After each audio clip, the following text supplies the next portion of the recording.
Hi friends, just ఇప్పుడే పాలధార దగ్గరకు వచ్చాము. చూడండి, ఇక్కడ కాళ్ళు చేతులు కడుక్కొని నెత్తి మీద నీళ్ళు చల్లుకొని వెళ్తాము.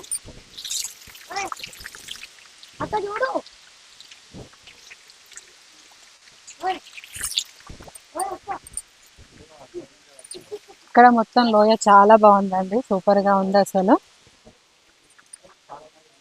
పాలధార శ్రీశైల దేవస్థానానికి సంబంధించి ఇక్కడ ఇన్ఫర్మేషన్ ఉంది. పరమేశ్వరుని పాలభాగం నుండి వెలువడిన పాలధార మరియు పంచముఖాల నుండి వెలువడిన పంచదారలు కలిసి ప్రవహిస్తున్న ఈ పాలధార పంచదారలు అత్యంత పవిత్రమైనవి. జగద్గురు ఆదిశంకరాచార్యుల వారు ఈ ప్రదేశంలోనే తపస్సు చేసి శివానంద లహరి గ్రంథాన్ని రచించారు. ఇక్కడ రాసుందండి ఇదంతా. ఇక్కడ జగద్గురు ఆదిశంకరాచార్యుల వారు శారదాదేవి గుడి